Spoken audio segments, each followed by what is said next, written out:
বউ হয়ে আসবে না।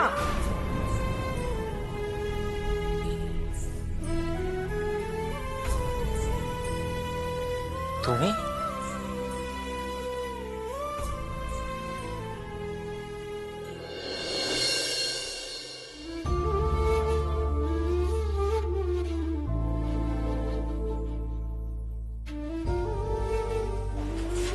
আপনি খুব কষ্ট পেয়েছেন তাই না? কষ্ট তো তুমিও পেয়েছো। কেন নিজেকে এভাবে কষ্ট দিলে বলো তো? এটা করার আগে একবার আমার কথা মাথায় এলো না? কি চাও তুমি? নিজেকে আমার থেকে এত দূরে সরিয়ে নিচ্ছ কেন? কিসের জন্য? দেখতে চেয়েছিলাম আমাদের বন্ধুত্বের সম্পর্কে সুতোটা ঠিক কতটা মজবুত।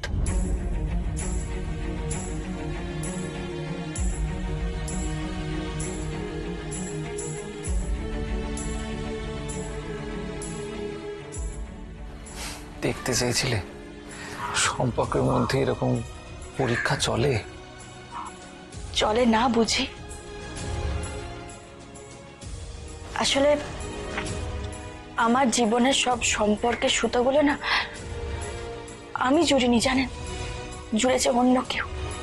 বাবা মা ভাই বোন আত্মীয় স্বজন সবাই তাদের নিজের নিজের পরিচয় নিয়ে আমার সামনে এসে দাঁড়িয়েছে, আর আমি তাদের কথার উপর ভরসা করে একটা একটা করে সুতো জুড়ে গেছি।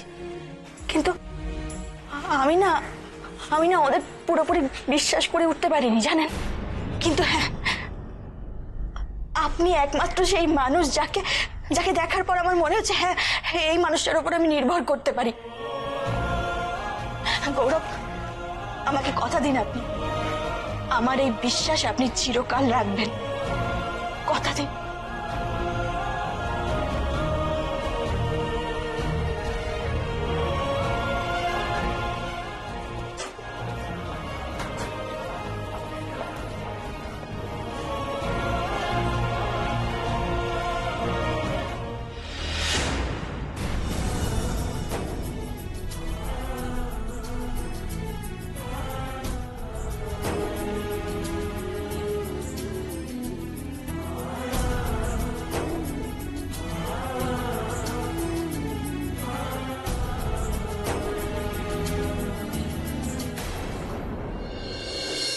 চল আমার সাথে আয়।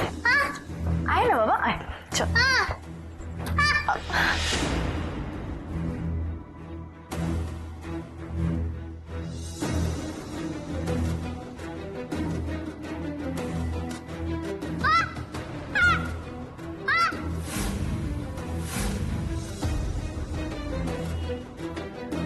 ঠিক আছে, এত কিছুর পরে আমি তোকে কাছে টানার চেষ্টা করলাম আর তুই আমার থাক, তুই এখানেই বসে থাক, এখানে বসে।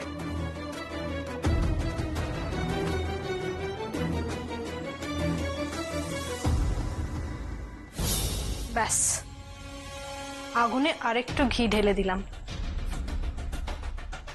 চন্দনা, মোহনা, তোমাদের দুই বোনের জীবন থেকে সুখ চিরকালের মতো উড়ে গেল গো।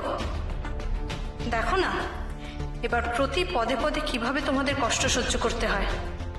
আমাকে অনেক ছোট বড় কথা শুনিয়েছিলে না, পাও এবার তার শাস্তি।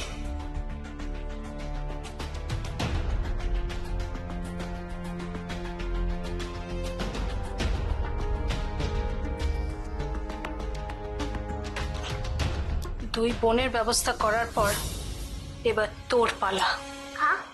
আচ্ছা আমলকি, ধরে নে তোর মা আর কোনোদিন ফিরলো না, তাহলে কি করবি তুই?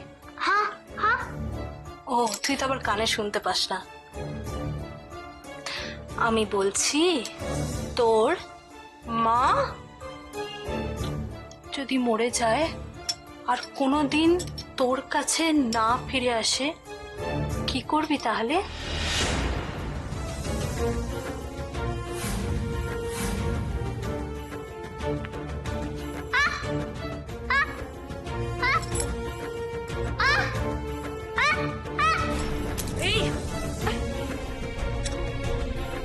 তুই আমাকে চোখ রাঙাচ্ছিস? এবার দেখ আমি তোর কি অবস্থা করি। এখন বাড়িতে কেউ নেই, আর তোকে বাঁচাবারও কেউ নেই।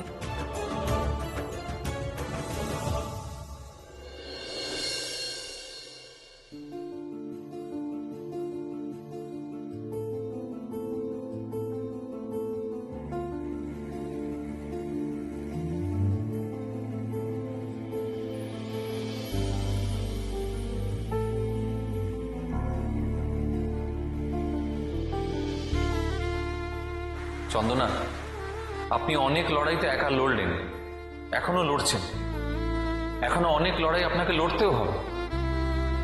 কাইন্ডলি আমাকে আপনার পাশে থাকতে দিন না।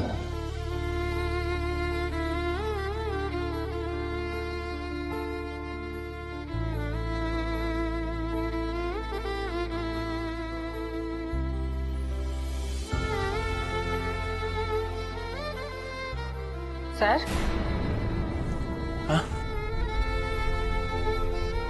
স্যার আপনার মা আপনাকে দেখবার জন্য খুব ছটফট করছে, কিছুতেই ঘুমোতে চাইছেন না। আপনি একবার যাবেন? হ্যাঁ, আমি দেখছি, আপনি একটু এখানে থাকুন। ঠিক আছে স্যার।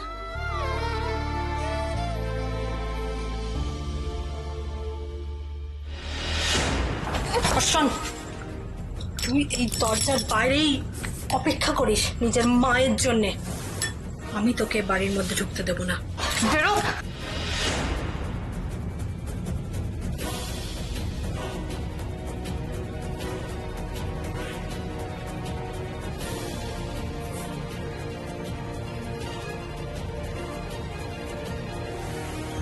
এত সাহস হয় কি করে? চুপ করে করো অভি। নব আমার বন্ধু, অনেক কষ্ট থেকে এই কথা বলেছে। কষ্ট? কষ্ট? ওর মেয়েটাই মেয়ে, আর আমার ছেলেটা বানের জলে ভেসে এসছে। যেটা বলার তো তুমি বলেছো, তাহলে এখন আর কেন? কেন আবার? এটাই তো দরকার, নাহলে আমার কাছেই করে হবে। তোরা আমাকে চুপ করাচ্ছিস? আমাকে কেন? গৌরবকে কিছু বলতে পারছিস না? ও যে ওই মেয়েটার কাছে পড়ে রইল আমাকে ছেড়ে। মা, আমি এসে গেছি, এবার তুমি শুয়ে পড়ো। গৌরব, আমার কাছে বস, আমার কাছে বস একটু। মা, আমার অন্য পেশেন্ট আছে তো। চন্দনা, তাই তো?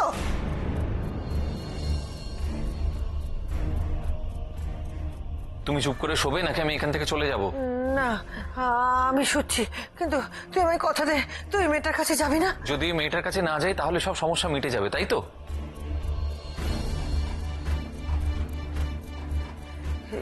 এই কথা বলছিস কেন? তোমাকে একটা কথা বলি মা, চন্দনা আমার জীবন থেকে বেশ অনেক বছর হলো চলে গেছে, কয়েক বছর আগে। কিন্তু এই বছরে চন্দনার জায়গায় আমি আমার জীবনে অন্য কাউকে কি আনতে পেরেছি? পারিনি তো।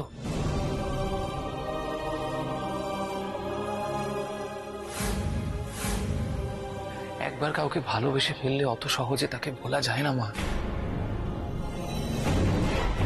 তুমি ধরো আজকে থেকে বলে দিলে যে কাল থেকে আমি আর চন্দনার কথা ভাববো না, সেটা হয় না।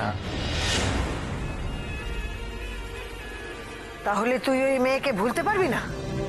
বাবা, মায়ের ট্রিটমেন্টের কোনো ত্রুটি থাকবে না, তবে চন্দনাকে কিন্তু আমি ফেলতে পারবো না। মায়ের প্রতি দায়িত্ব যে নিয়েছি, এটা যেমন সত্যি, ঠিক তেমনই সত্যি হলো চন্দনাকে দেওয়া কথা, যে আমি চন্দনার পাশে থাকবো, আর আমি আমার কথা রাখবো। মায়ের প্রতিও তো একটা দায়িত্ব আছে, মায়ের পাশেও তো থাকা উচিত, তাই না? বাইরের মেয়েকে দেওয়া কথা আর মাকে দেওয়া কথা দুটো বোধহয় আলাদা।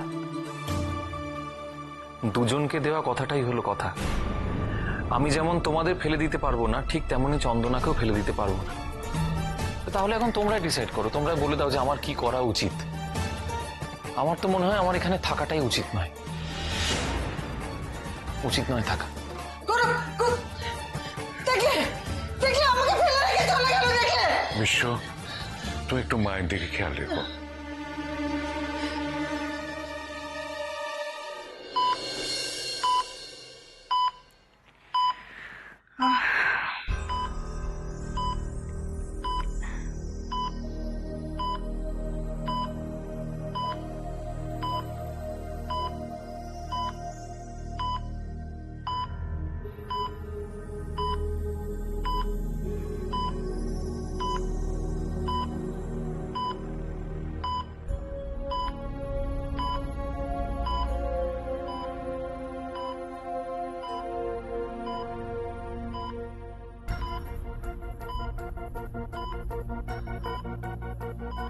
কি কেমন লাগছে?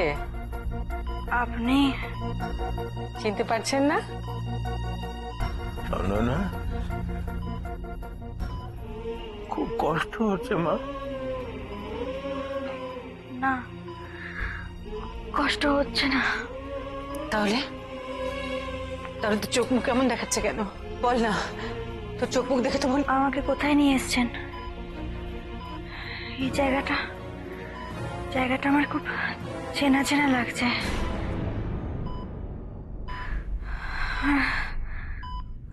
ওনাকেও তো, এটা তো। হ্যাঁ রে মা, এটা গৌরবের নার্সিং হোম।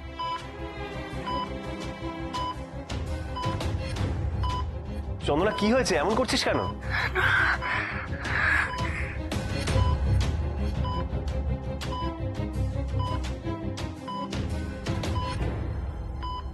এই তো গৌরব, গৌরব প্লিজ একটু দেখো না।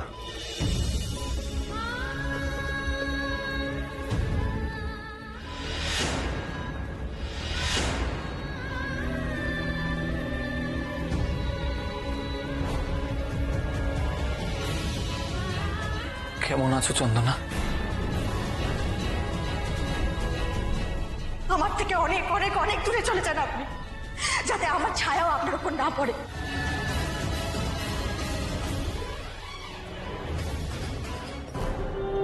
তুমি এসেছো বাবা, আমি নিশ্চিন্ত হলাম। এতক্ষণ তো ভাবছিলাম বাড়ির লোকেদের কাছ থেকে বাধা পেয়ে তুমি আমার মেয়েটার থেকে মুখ ফিরিয়ে নিয়েছো। মুখ আমি ফেরাইনি, চন্দনা আমার থেকে মুখ ফিরিয়ে নিয়েছে। ওই দেখুন না, এখন আমার দিকে তাকাতে চাইছে না। চন্দনা, চন্দনা তাকাতে গৌরব এসছে। তাকা। ওকে চলে যেতে বলুন, দয়া করুন আমার উপর ওকে চলে যেতে বলুন। গৌরবকে চলে যেতে বলছো, ঠিক আছে, কিন্তু ডক্টর সেনকে এখানে থাকতে হবে। আমি তোমার ডাক্তার চন্দনা, তোমার ট্রিটমেন্ট করতে হবে, তো তাই আমাকে থাকতে হবে।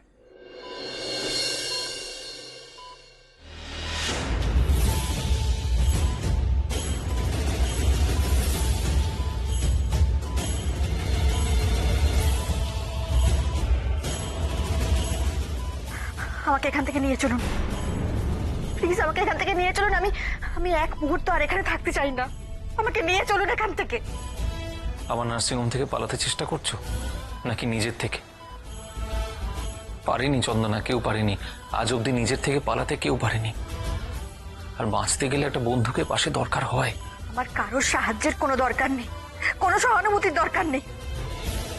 আমি কোনো সহানুভূতি কি দেখাচ্ছি তোমাকে? দেখাচ্ছি না তো। আমি শুধুমাত্র বন্ধু হয়ে তোমার পাশে থাকতে চাইছি, ব্যাস।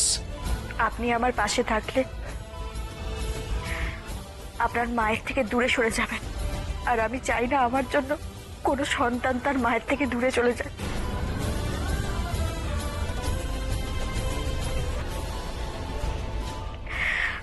আমার সন্তান আমার থেকে দূরে চলে গেছে বলে আমি যে কষ্ট পাচ্ছি, আমি সেই কষ্ট আপনার মাকে দিতে পারবো না।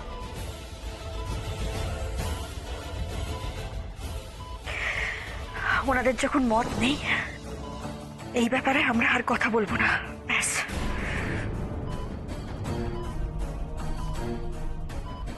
আপনি চলে যান, ওনাকে বলুন প্লিজ এখান থেকে চলে যেতে। কি হলো, চুপ করে কেন দাঁড়িয়ে আছেন? ওনাকে চলে যেতে বলুন। আচ্ছা ঠিক আছে, চলে যেতে বলুন। শান্ত হ, তুই শান্ত হ। গৌরব, বলছিলাম যে ও যতটা না শারীরিক আঘাত পেয়েছে, তার থেকে বেশি মানসিক আঘাতে বিধ্বস্ত। ওকে একটু সামলে উঠতে দাও, তারপর না হয়।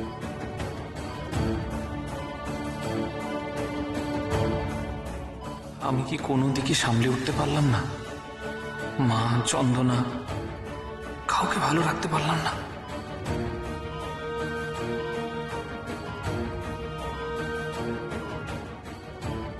ওকে চলে যেতে বলুন। ওকে চলে যেতে চলে বলুন। গেছে তো, আমাকে ওকে চলে যেতে বলুন। আমি তোকে বলছি তো চলে গেছে। শান্ত হ মা, শান্ত হ। উঠতে হবে না, উঠতে পারবি না। ওকে বলে দিন ও যেন আমার সামনে আর কোনোদিনও না আসে, ও যেন কোনোদিনও না আসে আমার সামনে। মা বাবার মত নেই বলে চন্দনা গৌরবকে ফিরিয়ে দিল। মেয়েটি তো সত্যি অন্যরকম। নিজের কথা না ভেবে আমাদের কথা ভাবল।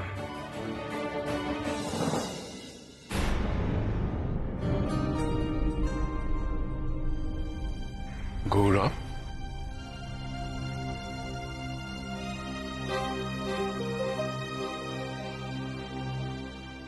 কিছু বলবে? হ্যাঁ, তোকে দেখে আমি বেশ বুঝতে পারছি চন্দনা আর তোর মায়ের মাঝখানে পড়ে খুব কষ্টে আছিস বাবা। আমি তো দুদিনের অতিথি, আজ আছি কাল নেই। যা মারণ লোক বাঁধিয়েছি এখন শুধু দিনের অপেক্ষায়। তোর মায়ের ওই দিকে দেখ, বয়স বাড়ছে। আসলে কি জানিস বাবা, তোরা ভালো থাকলেই আমি ভালো থাকি। সে তো হওয়ার নয় বাবা, মাকে তুমি আমার থেকে অনেক বেশি চেনো। আরে চিনি বলেই তো তোর সাথে পরামর্শ করতে এলুম। পরামর্শ? কিসের? আমার মনে হলো তোর আর চন্দনার পাশে আমার দাঁড়ানো দরকার। আসলে জানিস তো, মেয়েটা যদি তোকে সুখী করতে পারে তাহলে আমরা সুখী। আরে যে মানুষ নিজের ভুল বুঝে শুধরোতে চায় তাকে তো ক্ষমা করা উচিত, তাই না? তুই এক কাজ কর, ওকে গিয়ে বল আমি বিয়েতে মত দিয়েছি। আর ওর কাছে গিয়ে বল বাবা মার অমতের জন্য কোনোদিন যেন আর তোকে ফিরিয়ে না দেয়।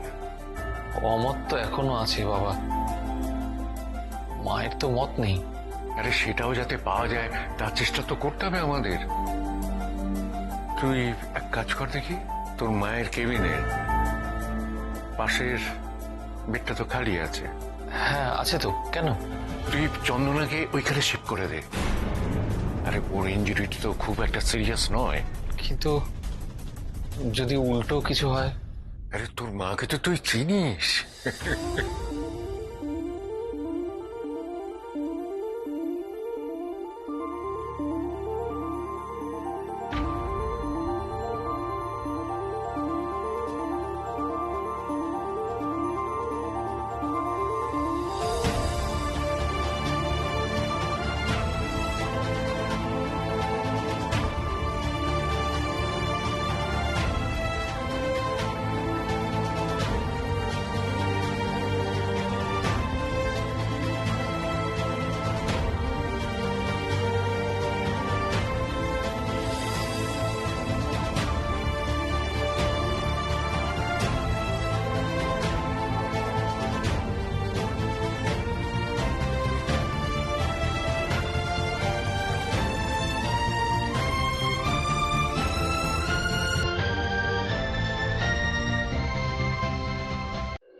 কি আমরা কি এখানে কেন?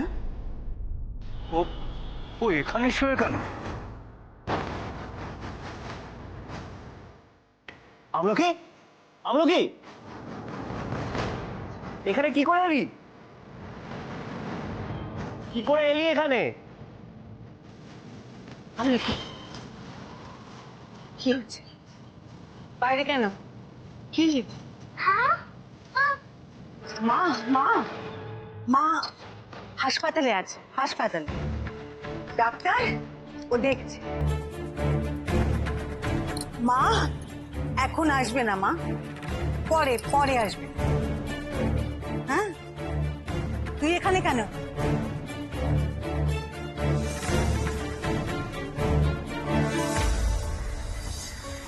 পেশেন্টের প্রেশার চেক করা হয়ে গেছে? হ্যাঁ গো, পাশের বেডে পেশেন্ট এসছে না? হ্যাঁ ম্যাডাম। খুব কি অসুস্থ? ওই আর কি, কথা বলতে পারেন। ভালোই হয়েছে, ভিজিটিং আওয়ার্সের আগে তো বাড়ির লোকজন আসবে না। ততক্ষণ না হয় ওনার সঙ্গে গল্প করে সময় কাটানো যাবে। হ্যাঁ, কথা বললে আপনারও সময় কেটে যাবে।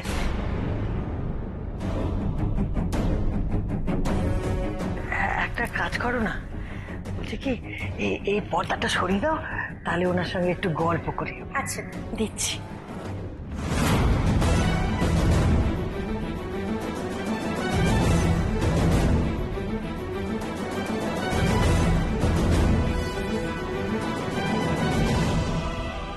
আপনার নামটা